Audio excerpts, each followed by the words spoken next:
ಹಿಂದೆ ಏನು ಜನಪ್ರತಿನಿಧಿಗಳು ಅವೆಲ್ಲ ಕಲ್ಯಾಣ ಪ್ರೋಗ್ರಾಮ್ಗಳೆಲ್ಲ ಕಂಟಿನ್ಯೂ ಮಾಡ್ತಾ ಇದ್ದೀವಿ. ಕೆಲವೊಂದು ಪ್ರೋಗ್ರಾಮ್ಗೆ ಸ್ವಲ್ಪ ಸಾಕಷ್ಟು ಸಮಸ್ಯೆ ಹೇಳ್ಕೊಂಡ್ರು. ಆಂಬುಲೆನ್ಸ್ ವ್ಯವಸ್ಥೆ ಇರ್ಬೋದು, ಒಟ್ಟಿಗೆ ವ್ಯವಸ್ಥೆ,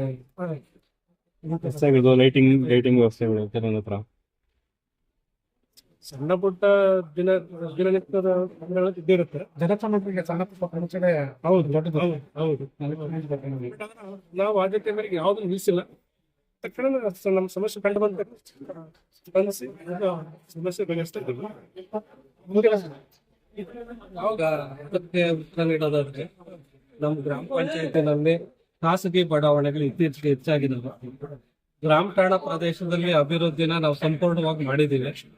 ಖಾಸಗಿ ಬಡಾವಣೆಗಳಲ್ಲಿ ಅಭಿವೃದ್ಧಿ ಮಾಡಕ್ ಹೋದಾಗ ಅದ್ರ ವ್ಯಾಪ್ತಿ ತುಂಬಾ ದೊಡ್ಡದಿದೆ. ಈಗ ಒಂದು ಬಡಾವಣೆ ರಸ್ತೆಗಳನ್ನ ಸಂಪೂರ್ಣವಾಗಿ ಅಭಿವೃದ್ಧಿ ಪಡಿಸ್ಬೇಕು ಅಂದ್ರೆ ಅದು ತುಂಬಾ ಅನುದಾನ ಬೇಕಾಗುತ್ತೆ. ನಾವು ಹಂತವಾಗಿ ಎಲ್ಲವನ್ನು ಸಹ ಮಾಡ್ತಾ ಇದ್ದೀವಿ. ಈಗ ಖಾಸಗಿ ಬಡಾವಣೆಗಳಲ್ಲಿ ಸಹ ಕಳೆದ ಸರಿ 2 ಬಡಾವಣೆಗಳಲ್ಲಿ ರಸ್ತೆಯನ್ನು ಅಭಿವೃದ್ಧಿ ಮಾಡಿದ್ದೀವಿ. ಒಂದು STP ಮಾಡೋದಕ್ಕೆ ಪ್ರಯತ್ನ ಮಾಡಿದ್ದೀವಿ. ಹಂತವಾಗಿ ಅವುಗಳನ್ನು ಸಹ 4 ತಿಂಗಳಿಂದ ಸ್ವಚ್ಛ ತಂತ್ರಿಗೆ ಆಡಳಿತ ಮಂಡಳಿ ಎಂದಾದ ನಂತರ ಆಡಳಿತಾಧಿಕಾರಿಗಳ ಆಡಳಿತ ಬರುತ್ತೆ. ಆಡಳಿತಾಧಿಕಾರಿಗಳು ಮತ್ತು ನಾವಿಬ್ಬರು ಜೊತೆಗೂಡಿ ಆಡಳಿತವನ್ನು ನಡೆಸಬೇಕಾದ್ರೆ ನಮಗೆ ಸ್ವತಂತ್ರವಾದ ತೀರ್ಮಾನಗಳನ್ನು ತಗೊಳ್ಳೋದಕ್ಕೆ ಪಂಚಾಯತ್ ರಾಜ್ ಕಾಯ್ದೆನಲ್ಲಿ ಅವಕಾಶಗಳಿರೋದಿಲ್ಲ. ನಾವು ಪ್ರತಿಯೊಂದನ್ನು ಸಹ ಮೇಲಧಿಕಾರಿಗಳಿಂದ ಅನುಮೋದನೆ ತಗೊಂಡು ಮಾಡಬೇಕಾಗಿದೆ. ಮೇಲಧಿಕಾರಿಗಳಿಂದ ಅನುಮೋದನೆ ತಗೊಳ್ಳೋ ಮೊದಲನೇ ಹೆಜ್ಜೆನೆ ಗ್ರಾಮ ಸಭೆ. ಇಲ್ಲಿ ಗ್ರಾಮ ಸಭೆಯಲ್ಲಿ ಏನೆಲ್ಲ ನಿರ್ಣಯಗಳಾಗುತ್ತೋ ಅದನ್ನ ನಾವು ಮೇಲಿನ ಹಂತಕ್ಕೆ ತಗೊಂಡು ಹೋಗ್ಬೇಕಾಗಿರ್ತದೆ. ಅದಕ್ಕೆ ಸಹ ನಾವು ತಾಲೂಕಿನಲ್ಲಿ ಯಾವ ಪಂಚಾಯತಿ ಮಾಡೋದಕ್ಕಿಂತ ಮೊದಲನೇ ಗ್ರಾಮ ಪಂಚಾಯತಿ ನಮ್ದು ಗ್ರಾಮ ಸಭೆಯನ್ನು ಮಾಡ್ತಾ ಇದೀವಿ. ನಮ್ಗೆ ಆ ಜನಪರ ಕಾಳಜಿ ಇದೆ. ಅವರೆಲ್ಲಾ ಸಮಸ್ಯೆಗಳನ್ನ ಮೇಲಿನ ಹಂತಕ್ಕೆ ತಗೊಂಡೋಗಿ ಆದಷ್ಟು ಬೇಗ ಅವ್ರ ಪರಿಹಾರಗಳನ್ನ ನಾವು ಒದಗಿಸ್ಕೊಡ್ತೀವಿ. ನಾವು ಮತ್ತು ಆಡಳಿತಾಧಿಕಾರಿಗಳು ಸದಾ ಚಿಂತನೆಯನ್ನು ಮಾಡ್ತೀವಿ. ಸಭೆಯನ್ನು ಸಹ ಯಶಸ್ವಿಗೊಳಿಸಿದ ನಮ್ಮ ಆಡಳಿತಾಧಿಕಾರಿಗಳಿಗೂ ಮತ್ತು ನಮ್ಮ ಎಲ್ಲಾ ಗ್ರಾಮಸ್ಥರಿಗೂ ಮತ್ತು ಹಲವಾರು ಸಲಹೆ ಸೂಚನೆಗಳು ಮತ್ತು ತಾವೆಲ್ಲ ಗಮನಿಸಿದ ಹಾಗೆ ಸಾರ್ವಜನಿಕರ ಭಾಗವಹಿಸಿಕೆ ಈ ಗ್ರಾಮ ಸಭೆಯಲ್ಲಿ ಅತ್ಯುತ್ತಮವಾಗಿತ್ತು. ಅವರೆಲ್ಲ ಸಮಸ್ಯೆಗಳನ್ನ ಮುಕ್ತವಾಗಿ ಬಹಿರಂಗವಾಗಿ ಒಂದು ಆಡಳಿತದ ಮುಂದೆ ಹೇಳ್ಕೊಂಡ್ರು. ಇದು ಒಂದು ಉತ್ತಮವಾದ ವಾತಾವರಣನ ನಾವು ನಮ್ಮ ಗ್ರಾಮ ಪಂಚಾಯತಿನಲ್ಲಿ ಕಲ್ಪಿಸ್ಕೊಟ್ಟಿದ್ದೀವಿ. ಹಾಗೆ ತಾವು ನೋಡಿದಂಗೆ ನಮ್ಮ ಆಡಳಿತದಲ್ಲಿ ಏನೆಲ್ಲ ಒಳ್ಳೊಳ್ಳೆ ವಿಚಾರಗಳಿತ್ತು ಅದನ್ನು ಸಹ ಪ್ರಸ್ತಾಪ ಮಾಡಿ ಅವ್ರ ಪ್ರಶಂಸೆ ಮಾಡಿದ್ದು ಸಹ ತಮ್ಮೆಲ್ಲರಿಗೂ ಕಂಡು ಬಂದಿರ್ತೀವಿ. ಹಾಗೆ ಇನ್ನೊಂದು ಮುಂದೆ ಏನೇನ್ ಮಾಡ್ಬೇಕು, ನ್ಯೂನತೆಗಳೇನೇನಿದೆ ಅನ್ನೋದನ್ನ ತಿಳಿಸ್ಕೊಟ್ಟಿದ್ದಾರೆ. ಅದನ್ನು ಸಹ ನಾವು ಮುಕ್ತವಾದ ಮನಸ್ಸಿಂದಾನೇ ಸ್ವೀಕಾರ ಮಾಡಿದ್ದೀವಿ. ನಾವು ಆಡಳಿತಾಧಿಕಾರಿಗಳು ಗ್ರಾಮ ಅಭಿವೃದ್ಧಿಗೆ ಸದಾ ಬದ್ಧರು. ಹಾಗೆ ನಮ್ಮ ಹಿರಿಯರಾದ ಶ್ರೀನಿವಾಸ ರೆಡ್ಡಿ ಅವರು, ನಂಜಾ ರೆಡ್ಡಿ ಅವರು ಯಾರೆಲ್ಲ ಏನೆಲ್ಲ ಸಲಹೆಗಳು ಕೊಟ್ಟಿರೋದು ಅದನ್ನೆಲ್ಲ ನಾವು ಖಂಡಿತ ಮುಂದಿನ ದಿನಗಳಲ್ಲಿ ಅವರ ಆಶೋತ್ತರಗಳಿಗೆ ತಕ್ಕಂಗೆ ಕೆಲಸ ಮಾಡ್ತೀವಿ. ಅವರು ಸ್ವಲ್ಪ ಲೇಟ್ ಆಗುತ್ತೆ, ಅವರೆಲ್ಲ ಫುಲ್ ಡೀಟೇಲ್ಸ್ ಎಲ್ಲ ತಗೊಂಡು ಬರೋದು ಲೇಟ್ ಆಗುತ್ತೆ ಅಂತ ಹೇಳಿದ್ರು. ಆ ತಕ್ಷಣದಲ್ಲಿ ಪಂಚಾಯತ್ ಡ್ರೈವರ್ಗೆ ಒಬ್ಬರು ಕಾಲ್ ಮಾಡಿದ್ದೀವಿ. ಅವ್ರು ಕೇಳಿದಕ್ಕೆ ವೇಟ್ ಮಾಡಿ ಆತ್ರೇಯ ಹಾಸ್ಪಿಟಲ್ ಇಂದ ಬರಬೇಕು ಅಂತ ಹೇಳ್ತಾರೆ. ಆತ್ರೇಯ ಹಾಸ್ಪಿಟಲ್ ಇಂದ ಬರೋದಕ್ಕೆ ಮತ್ತೆ ಏನು ಪ್ರಶ್ನೆಗೆ 2 ಉತ್ತರ ಇದೆ. ಒಂದು, ನಾವು ಇರ್ತೀವಿ ಬೋರಿಂಗ್ ಹೋಗ್ಬೇಕಂದ್ರೆ ಬೋರಿಂಗ್ ಬಿಡ್ತೀವಿ. ಈಗ ಅವರು ಬರ್ಲಿಲ್ಲ ಅಂದ್ರೆ ನೀವು ಹೇಳೋದಲ್ಲ. 9 ಗಂಟೆ ನಾವು ಕಾಲ್ ಮಾಡಿದೆ, ನಿಮ್ಗೂ ಮಾಡಿದೆ, ಮತ್ತೆ ನಮ್ಮ ಡ್ರೈವರ್ಗೂ ಮಾಡಿದೆ. ಲಾಸ್ಟ್ ಕೊನೆಗೆ ಏನಿದ್ರು ಯಜ್ಞದಿಂದ ಬರ್ಬೇಕಂತ ಹೇಳಿದ್ರು. ಎಲ್ಲಿ ಚಿಕ್ಕಿರ್ತಾರೆ ಅಲ್ಲಿಂದ ಬರೋದು 2 ಜೀವ ಪ್ರಾಣ ಹೋಗುತ್ತೆ. ಎಲ್ಲ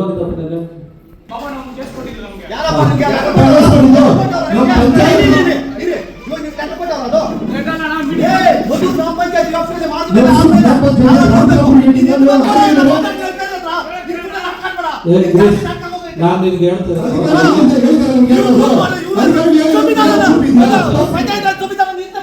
ಒಂದ್ ನಿಮಿಷ ಇದೇನೋ ನೆನ್ನೆ ಎಲ್ಲಿ ಹೋಗಿದ್ದಪ್ಪ ನೈಟ್ ಅಷ್ಟೇ ಕೇಳಿದ್ದೆ.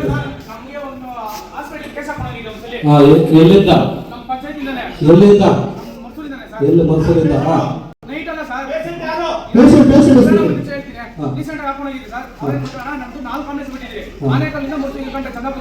ಏನಾದ್ರು ನಮ್ಮ ನಮ್ಗೆ ಫೋನ್ ಮಾಡಿ, ಯಾಕಂದ್ರೆ ಕೇಸ್ ಬೇಕಾದ್ರೆ ನಮ್ಗೆ ರಿಟರ್ನ್ ಕೊಡ್ತಾ ಇಲ್ಲ.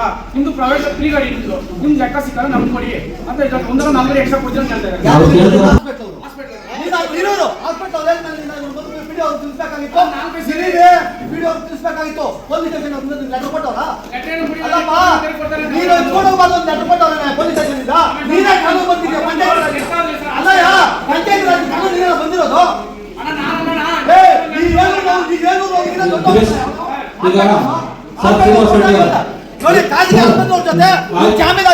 ಈ ತರ ಮಾಡ್ತಾ ಇದ್ದಾರೆ. ಆಯ್ತು, ಇದ್ರ ಬಗ್ಗೆ ನಾನು ಗಮನ ವಹಿಸ್ತೀನಿ ಬಿಡಿ ಸರ್. ಸರ್, ಕೋವಿಡ್ ಆಗಿರೋದು 45 ನಿಮಿಷ ಇಲ್ಲ ಇದೆ. ಎದುರುಗಡೆ ಹೇಳ್ತಾನೆ, ಕೊನೆಗೆ ಸರ್ಕಾರಿ ಹಾಸ್ಪಿಟಲ್ಗೆ ಫೋನ್ ಮಾಡಿ ಅವ್ರ ಕಡೆಯಿಂದ ಆಂಬುಲೆನ್ಸ್ ತರಿಸಿ ಅವ್ರನ್ನ ಹಾಸ್ಪಿಟಲ್ ಅಡ್ಮಿಟ್ ಮಾಡಿಸಿದ್ವಿ. ಆಯ್ತು, ಈಗ ಎಲ್ಲೋಗಿದ್ರು ಏನು ಅಂತ ನೋಡ್ತೀನಿ ಸರ್. ಈಗ ನೀವು ಹೇಳ್ತಾನೆ ಇದ್ದೀರಾ ಡ್ರೈವರ್ಗೆ ಎಲ್ಲೋಗಿದ್ದೆ ಎಲ್ಲಿದ್ದೆ ಅದಕ್ಕೆ ಆನ್ಸರ್ ಕೊಡಿ.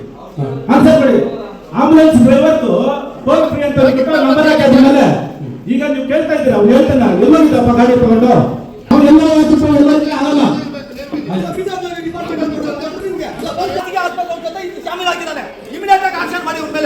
ಆಯ್ತು ಸರ್, ಈಗ ಅದ್ರ ಬಗ್ಗೆ ಕ್ರಮ ತಗೋತೀವಿ. ಆಯ್ತು, ನೆಕ್ಸ್ಟ್ ಬೇರೆ ಏನಾದ್ರು ಮಾತಾಡೋದಿದೆಯಾ? ಸ್ವಲ್ಪ ಜೋರಾಗಿ ಮಾತಾಡಿ. ಇನ್ನೊಂದು ಸ್ವಲ್ಪ ಜೋರಾಗಿ ಮಾತಾಡಿ ಸರ್. ಹಾ,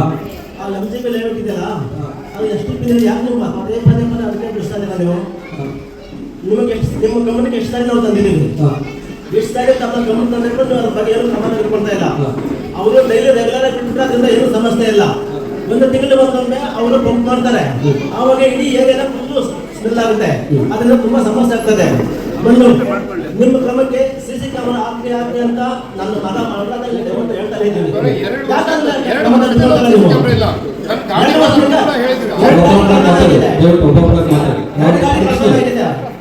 ಎರಡು ಮೂರು ಗಾಡಿ ಕಳ್ಕೊಂಡ್ ಆಗಿದೆ ಅಲ್ಲಿ. ಏನೇ ಒಂದು ಸಣ್ಣ ಪುಟ್ಟ ಸಮಸ್ಯೆಗಳು ಬಂದಾಗ ನಮ್ಗೆ ಏನೂ ತಿಳಿಸ್ತಾ ಇಲ್ಲ ಅಲ್ಲಿ. ಆಮೇಲೆ ಆ ಜೆಪಿ ನಗರದಲ್ಲಿ ನಿಮ್ಮನ್ನೇ ಕರ್ಕೊಂಡಿಗೆ ನೇರವಾಗಿ ತೋರಿಸಿದ್ವಿ. ರಾತ್ರಿ ಇವತ್ತು ನೈಟು ಮಳೆ ಬಂದಿದೆ, ಇಡೀ ಕೃಷಿ ಇಲಾಖೆಯಲ್ಲಿ ಅಷ್ಟೇ ಗೌರ್ಮೆಂಟ್ ಜಾಬ್ಗಳು ಬಹಳಷ್ಟು ಇದಾವೆ ಅಂತ, ಯಾವುದೆಲ್ಲ ಖಾಲಿ ಇದೆ ಅಂತ ಹೇಳಿದ್ರು, ಬ್ಯಾಂಕ್ ಉದ್ಯೋಗಗಳು ಖಾಲಿ ಇದೆ ಅಂದ್ರು. ಬಹಳಷ್ಟು ಓದಿ ಇದು ಗೌರ್ಮೆಂಟ್ ಉದ್ಯೋಗಗಳಿಗೆ ಯಾರೆಲ್ಲ ಓಡಾಡ್ತಾ ಇದಾರೆ, ದಯವಿಟ್ಟು ಅವ್ರ ಬಾಯಿದಾರ ಒಂದ್ಸರಿ ಕೇಳ್ಕೊಳ್ಳಿ.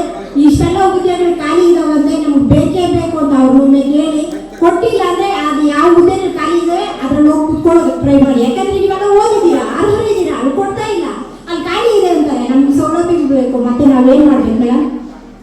ತಾವು ಹೇಳಿದ್ದು ನಿರೂಪಣೆ ಅಂದ್ರೆ ಒಂದು ಗ್ರಾಮ ಸಭೆಯಲ್ಲಿ ಉತ್ಕೃಷ್ಟವಾದ ಪದಗಳು ಹೇಳಿದ್ದೀರಾ.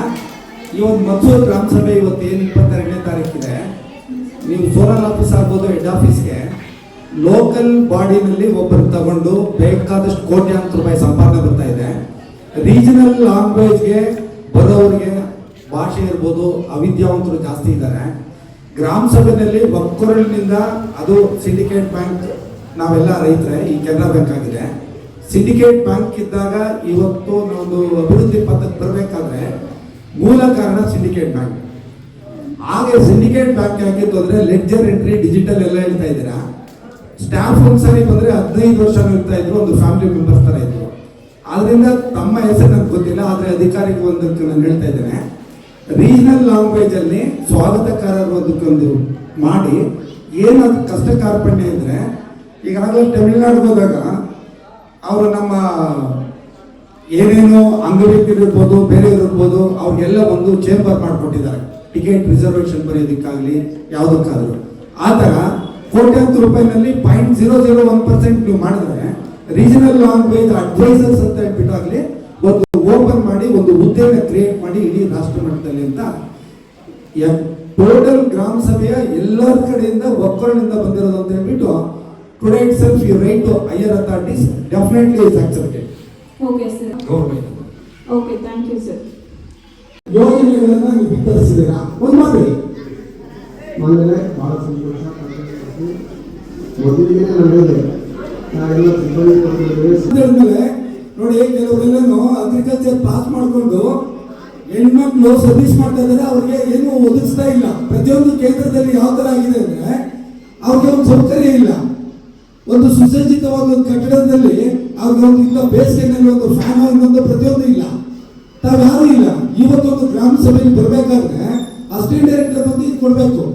ಮುಖ್ಯವಾಗಿ ಒಂದು ರೈತರಿಗೆ ಏನ್ ಮಾಡಿದಾರ ಕೃಷಿ ಗೊತ್ತು, ಇಲ್ಲಿರೋ ರೈತರಲ್ಲಿ ನಿಮ್ಗೆ ಯಾರಪ್ಪ ಗೊತ್ತಿದ್ದಾರೆ ಸರ್? ನಿಮ್ಮ ಪಂಚಾಯತ್ ಏನೇನು ಕೊಟ್ಟಿದ್ದೀವಿ ಸ್ಟಾರ್ಟ್ ಆಗಿದೆ, ಮಳೆ ರೆಡಿ ಕೊಟ್ಟಿದ್ದೀವಿ, ಇಲಾಖೆ ಎಲ್ಲ ಸ್ಕೀಮ್ಗಳು ಇರ್ತೀವಿ. ತಮ್ದು ಏನೇನು ಮಾಹಿತಿ ಬೇಕಾದ್ರೂ ನಿಮಗೆ ಕಚೇರಿಗಳಿಗೆ ಬಂದಾಗ ಸಿಗುತ್ತೆ. ನಾನು ಹೇಳ್ತಾ ಇರೋದು ಕೆಲಸನೋ 15 ಒಂದು ದಿವಸನೋ ಗ್ರಾಮ ಸಭೆಯಲ್ಲಿ ಈ ತರ ಪ್ರಶ್ನೆ ಬಂದಿದೆ. ಗ್ರಾಮ ಪಂಚಾಯತಿಗೆ ಕೃಷಿ ಇಲಾಖೆಯಿಂದ ಬಂದು 1 ಅವರ್ 2 ಅವರ್ ಅಲ್ಲಿಗೆ ಒಂದು ಪ್ರಾತ್ಯಕ್ಷಿಕೆ ಕೊಟ್ಟಾಗ ಅದು ಪ್ರತಿಯೊಂದು ಏನ್ ಸವಲತ್ತು ಸಿಗುತ್ತೆ ಅಂತ ಗೊತ್ತಾಗುತ್ತೆ. ಹೌದು ಸ್ವಾಮಿ, ನಿಮ್ಮ ಮರ್ಸೂರು ಪಂಚಾಯತಿಯಲ್ಲಿ ರಮೇಶ್ ಶೆಟ್ಟಿ ತಂದೆ ವೀರಾರೆಡ್ಡಿ ಮರ್ಸೂರಿನಲ್ಲಿ ಪವರ್ ವೀಡರ್ ತಗೊಂಡಿದ್ದಾರೆ, ಸಿದ್ದಾರೆಡ್ಡಿ ತಂದೆ ಓಡ್ ರೆಡ್ಡಿ ಗೌರವ ಕಂಡ ತಿಮ್ರಾಯಪ್ಪ ಮಸೂರು ಪವರ್ ಬಿಡ ನಾವು ಕೇಳ್ತಾ ಇರೋದು ಕಿವಿಗೆ ಆಲಿಸ್ಕೊಳ್ಳಿ. ಮನ್ಸೂರ್ ಗ್ರಾಮ ಪಂಚಾಯತಿಗೆ ಕೃಷಿ ಇಲಾಖೆಯಿಂದ 15 ದಿವಸಕ್ಕೂ ತಿಂಗಳಿಗೋ ಒಂದು ದಿವಸ 4 ಗಂಟೆ ನಿಮ್ಮ ಅಧಿಕಾರಿ ಬಂದು ಇದೆಲ್ಲ ಇದೆ ಅಂತ ಹೇಳ್ಬಿಟ್ಟು ಪ್ರಚಾರ ಮಾಡಿಸೋದಕ್ಕೆ ಈ ಒಂದು ಗ್ರಾಮ ಸಭೆಯಲ್ಲಿ ಅನುಮೋದನೆ ಮಾಡಿ. ಇವತ್ತು ಏನಿದ್ದಾರೆ ಅಧ್ಯಕ್ಷರು ಈ ಗ್ರಾಮ ಸಭೆಯಲ್ಲಿ, ಇವತ್ತು ಒಂದು ಸರ್ಕಾರದ ಬಾಡಿನಲ್ಲಿ ಮಾಡಿದಾಗ ಒಂದು ಗ್ರಾಮ ಸಭೆ ಸಿಗೋದು ವರ್ಷಕ್ಕೆ ಎಷ್ಟು ಸರಿ ಸಮಯ? ಗ್ರಾಮ ಸಭೆ 2 ಸರಿ ಸಿಗುತ್ತೆ. ಈಗ ಮಾನ್ಸೂನ್ ಸ್ಟಾರ್ಟ್ ಆಯ್ತು, ಮುಂಗಾರಾಯ್ತು, ಹಿಂಗಾರು ಸಿಗುತ್ತೆ.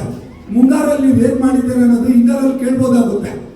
ಆದ್ರಿಂದ ಇವತ್ತು ನೀವು ಅದನ್ನ ಮಾಡಿ, ಇದು ಮಾಡಿ, ತಿದ್ದುಪಡಿ ಮಾಡಿ.